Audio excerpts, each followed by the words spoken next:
What's up everybody, Arrg the Pirate here, and today I'm going to be playing a little offlane Shinbi.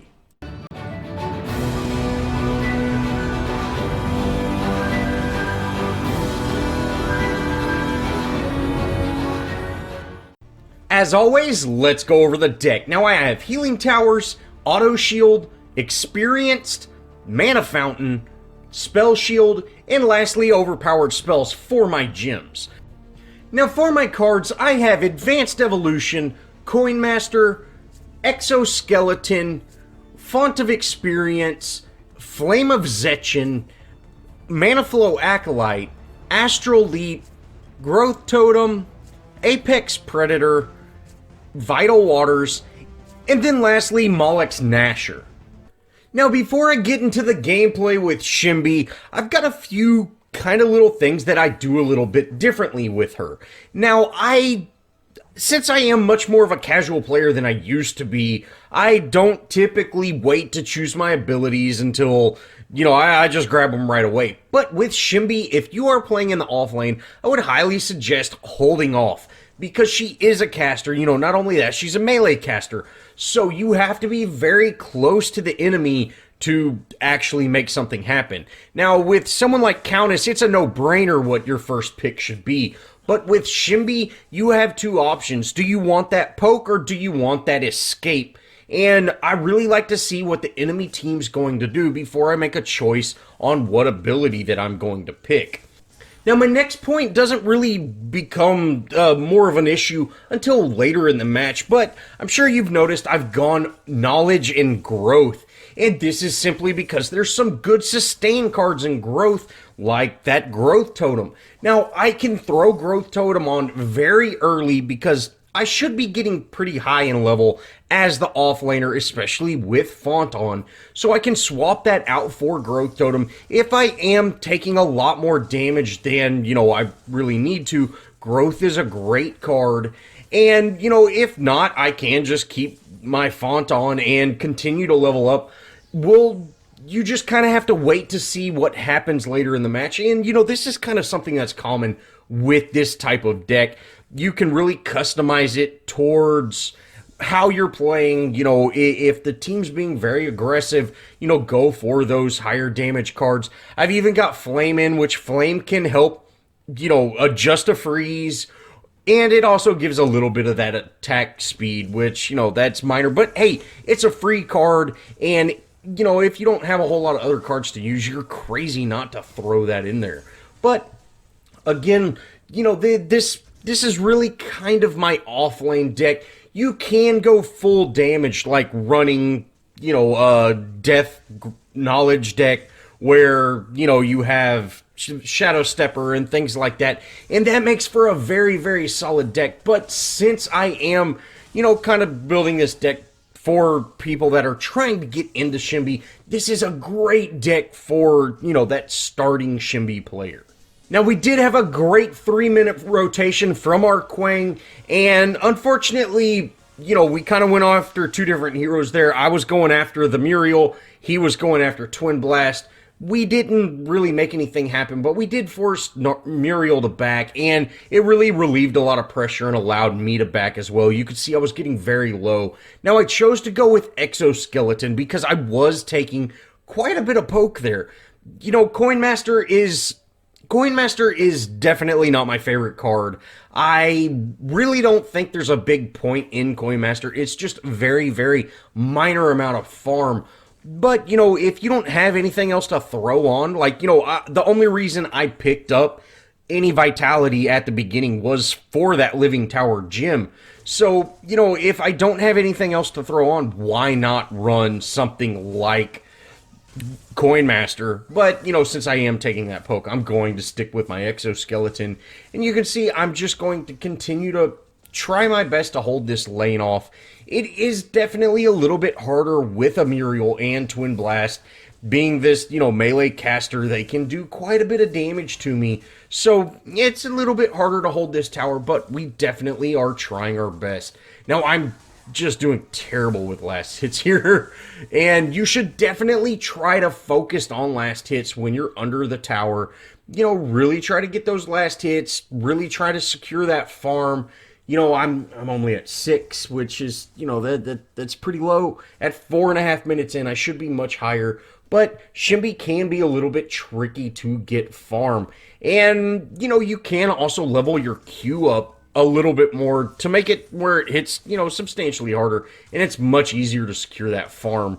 But, again, I should just be securing farm better. I'm just not doing it. Now, for the next few minutes or so, it's very routine offlane stuff. Now, one thing about Shinbi is she does not have a real solid way to get gold buff. So, unless you just want to run up, in between the enemies and grab gold buff that way, which is very possible to do, it's just not the safest option because, yeah, she is pretty squishy. She's going to take a lot of damage by doing that. But you do have that option. Now, you can see the enemy team, they've gotten a few levels on me. They have been able to freeze that lane. I was forced out of lane at one point, and Muriel is running Font, so, she's doing fairly well in levels, but hopefully the next time I get to back, I will be able to put on some decent power cards, and this is really going to allow me to crank out some damage.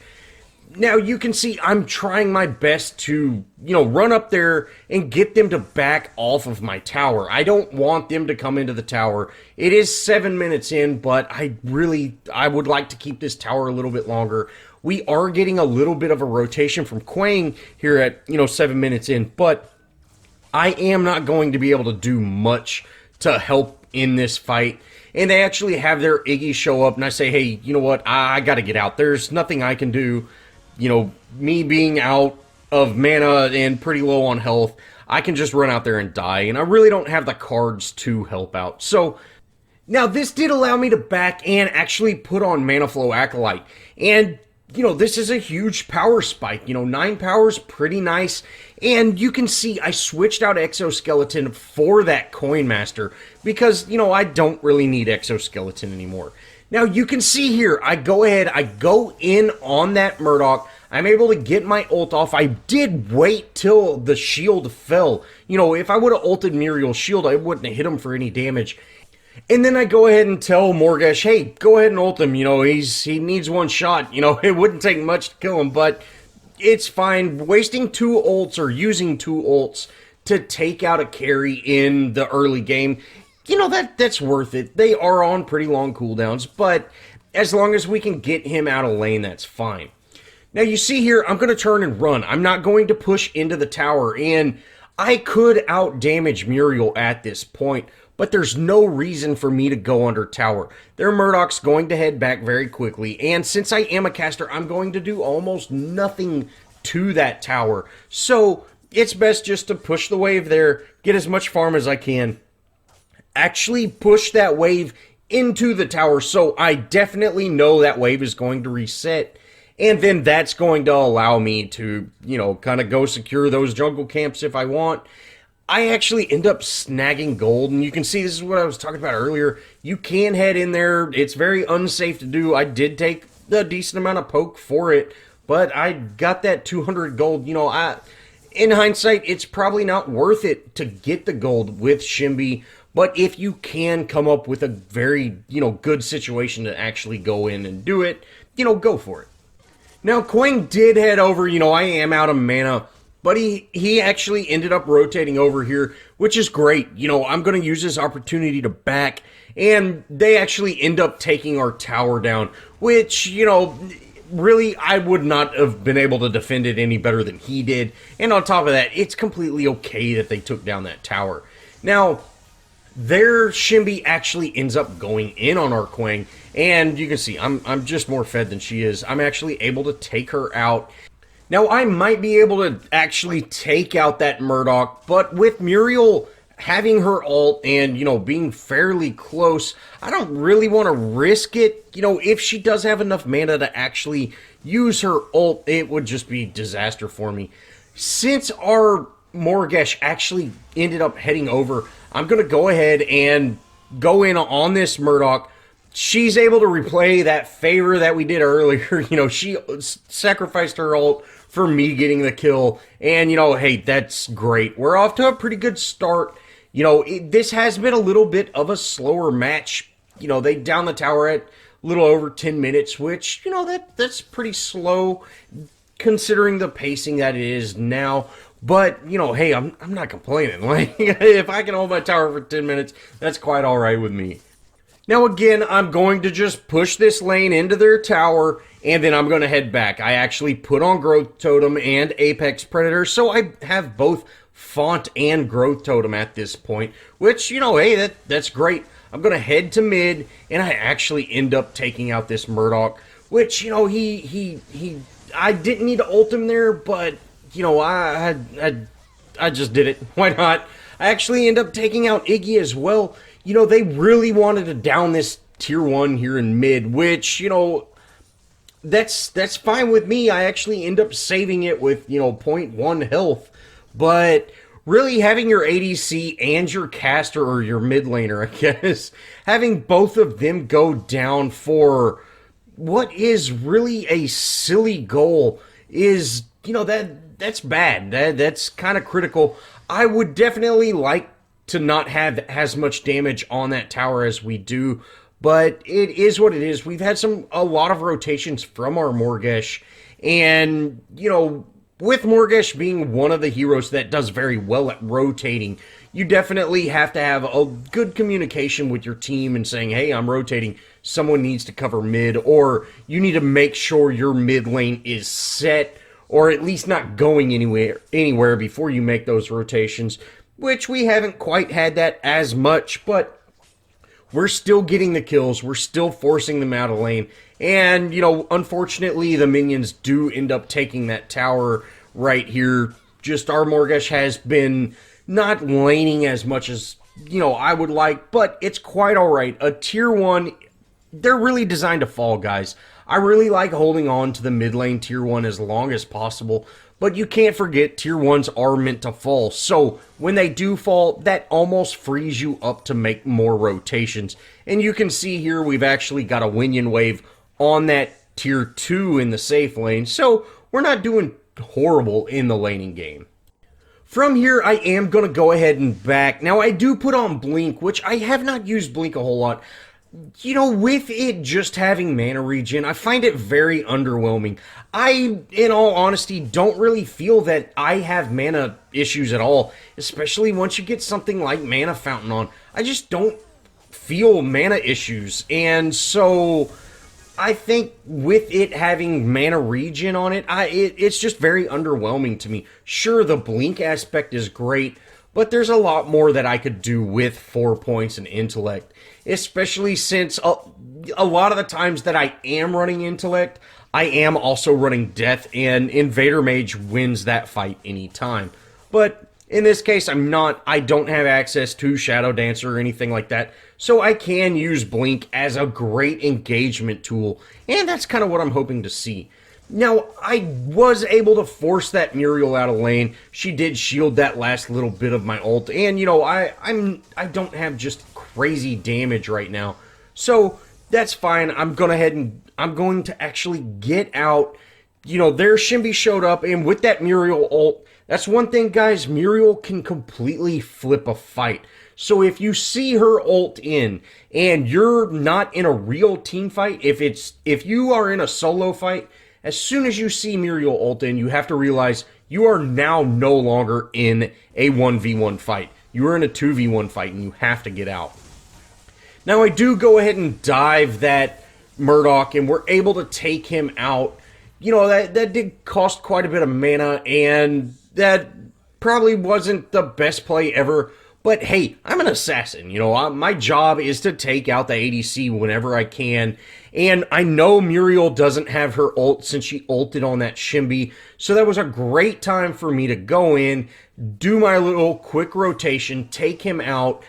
They had quite a bit of team presence there in mid lane, so we weren't able to down that tier 1 in mid, but that was a great, very fast, dive in, do your stuff, get out type of thing, and that is how you have to play Shinbi.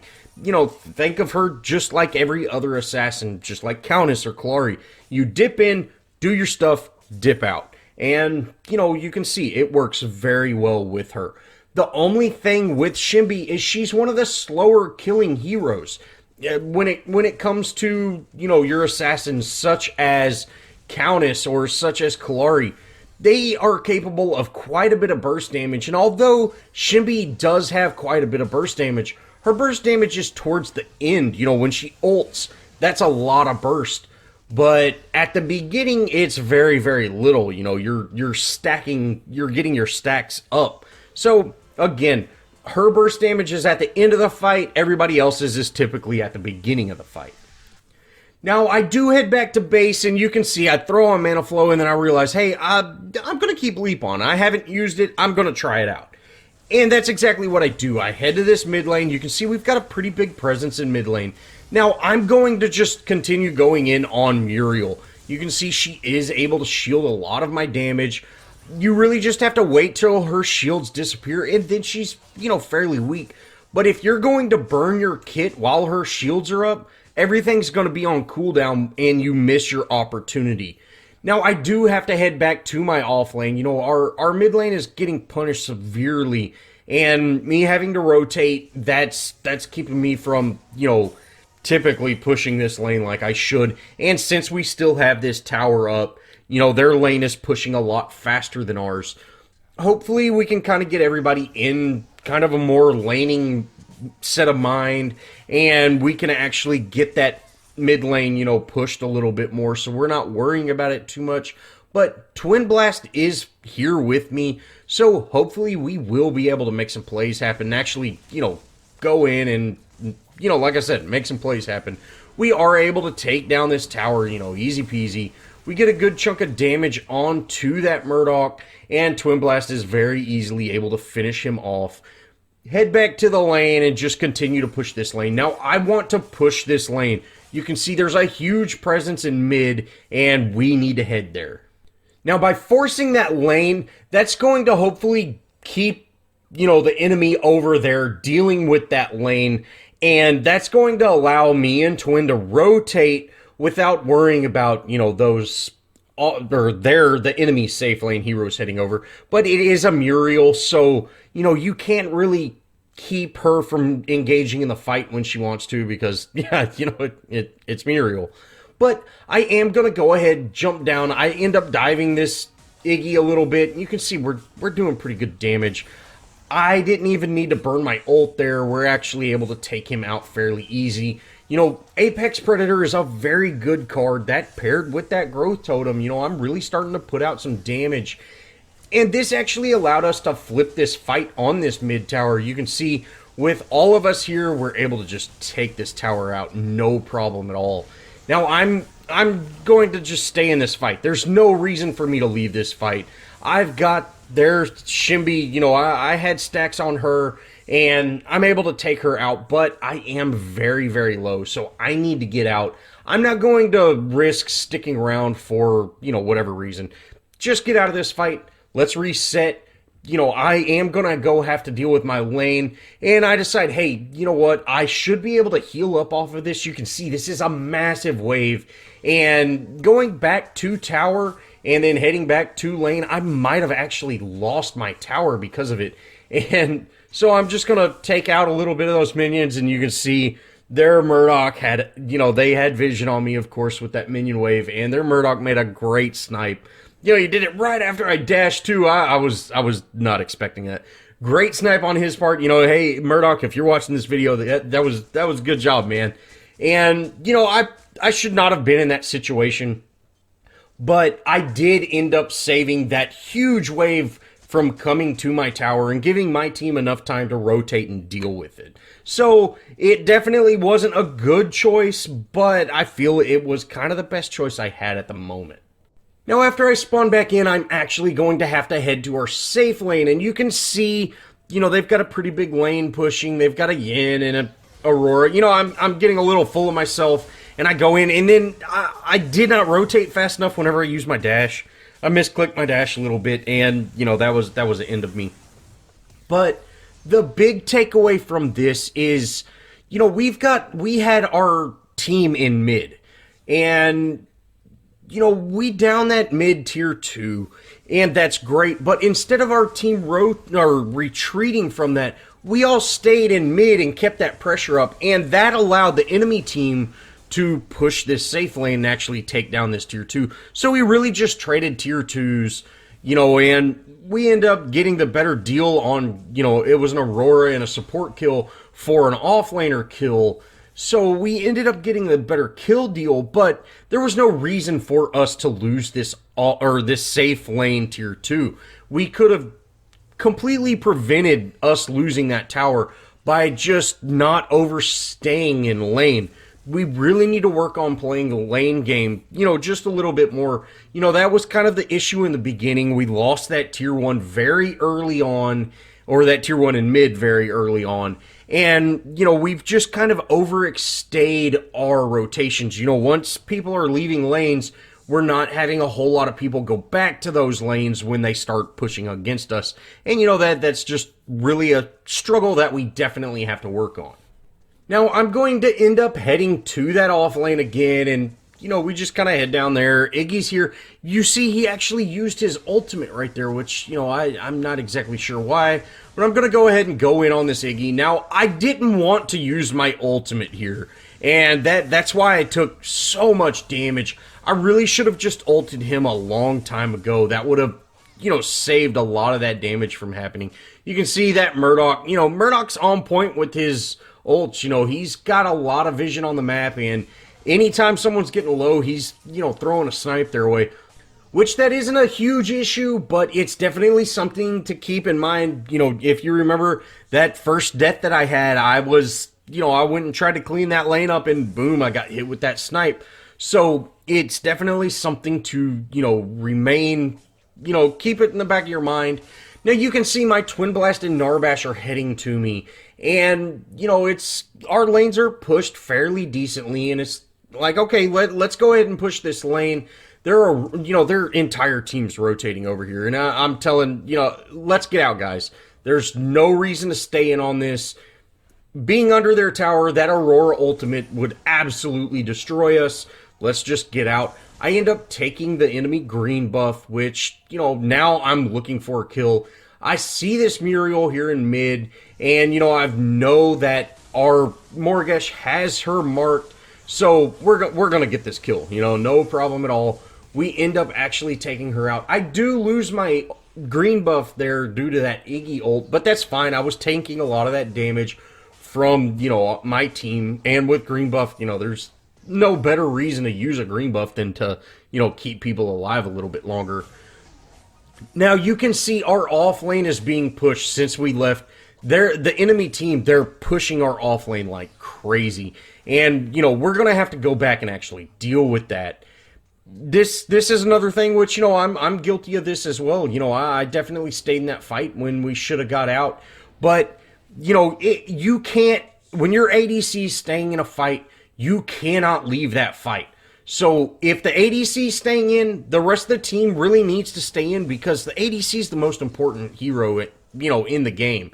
And you can see by us staying in on that Iggy, we end up losing another tier 2. We're just completely overstaying our welcome, guys. When, it's best, go in, get a pick, and then if you can make something happen, make it happen. If not, get out and go make something happen elsewhere. But when you just stay engaged on that fight, this allows the enemy team to make these kind of plays. And, they're in mid dealing with an Iggy. We had a caster, our off lane, we had our support and our ADC dealing with one hero while the enemy team was just steadily pushing our lanes. And now you can see, we're having to re-push this lane. We've got a huge presence in mid, but I'm just going to say, hey, I'm going to keep pushing this lane. I know enemies are rotating over to me. That's fine. I want to keep the pressure on this lane, and hopefully we can make something happen. Now, I was thinking about diving this Shinbi, and then again, as soon as we're able to force that Muriel ult out, it's time to leave. Me and Arbash, both, we just run. This is 3 of their team over here. This means we should be able to push another lane. And with Murdoch being solo in that lane, since we did force that ultimate out, we should be able to capitalize on this massive team rotation and actually get a pick somewhere else, or again, push another lane. Now I decide this is a great time to go for Prime, and you can see we've got both of our lanes pushed up fairly decently. We end up getting a pick on that Murdoch, so, you know, there's no better time to go for Prime. He can't snipe Prime and steal Prime. The only thing we might have to worry about them is rotating over and dealing with it, but it is a 4v5 fight right now, so we should be able to handle that, especially with Narbash here, able to heal everybody up. Now the enemy team actually comes in a little bit staggered, and we're going to go ahead and take them out. You know, I don't waste any time with Iggy. I just end up ulting. You know, I want him gone. We end up actually taking out this Muriel as well, so we get a team wipe at this point. You know, having Prime with the team wipe, you know, hey, you cannot wish for a better plan than that. Now with that team wipe, it's time to take objectives, so we all head down mid, except for Quang. Quang actually goes back, and he's going to start, you know, pushing a lane. And this allows us to dive this Murdoch a little bit. We end up taking down this tower. And then from here, we're going to split into two groups. You know, we've still got their entire team down right now. I'm going to head to that safe lane. The rest of my team's going to head to the off lane. And this is going to allow us to get a split push going. You know, they still do have tier 2s up, but we no longer have to worry about the mid lane anymore. You know, the mid lane is set. It's always going to be set. There's no reason to worry about it. I'm actually going to just leave that first wave. I'll let Quang push that wave, and I'll go ahead and, you know, get this second wave wrapped up. And really just, you know, hopefully we can down another couple of objectives before our Prime wears out. Now from here, we've got a great split push going, but we have to keep up the pressure. They're eventually going to have to go deal with mid lane. Because of the super minions, it's naturally set. They're going to have some rotation over there. We've got, you know, 3 of the members of our team in one lane, and me and Quang here in this lane. You know, just keeping this pressure up, we should be able to make some huge progress here. And, you know, they have a Murdoch here.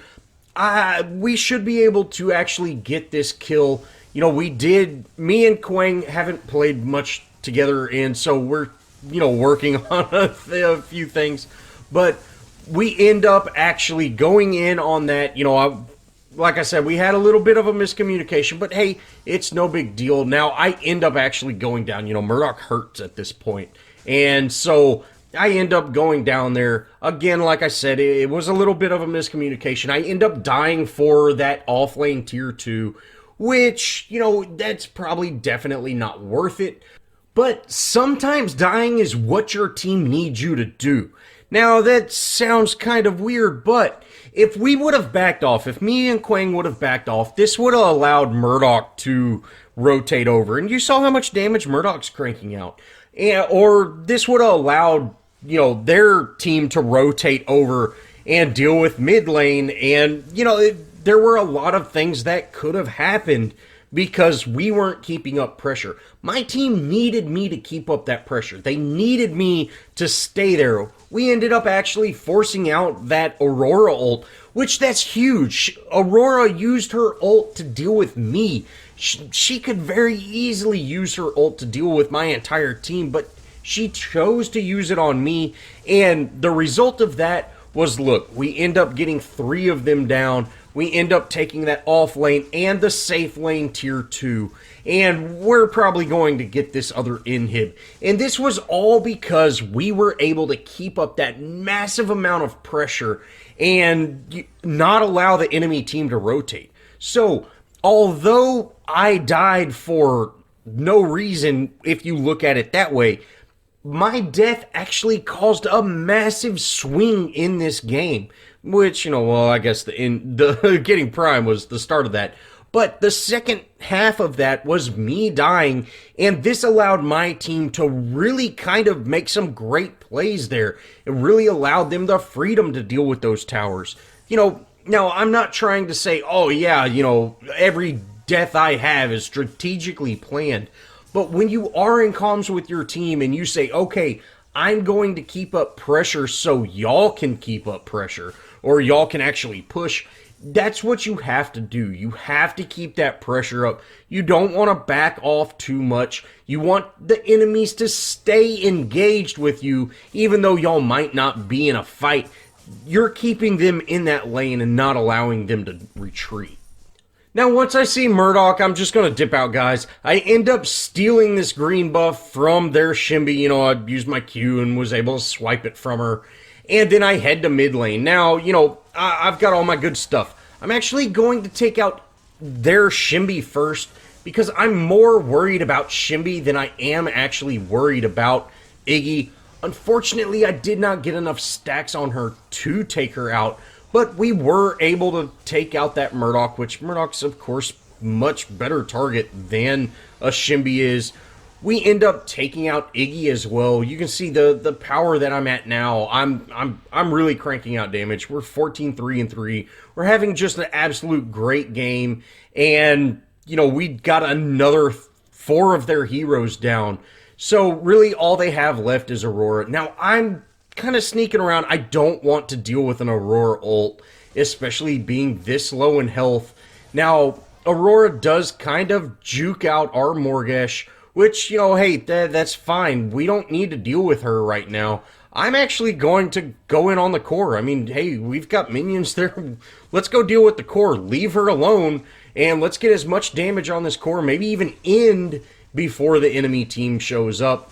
I do manage to take the core down to, you know, about 50% health, and then, you know, my team shows up. They're able to take out Aurora. We're able to take out this other inhib. You know, it's GG, guys. You know, we played a phenomenal game. We did make some small little errors, but we did a great job. We actually end up taking a Muriel out under tower. You know, it feels good, man.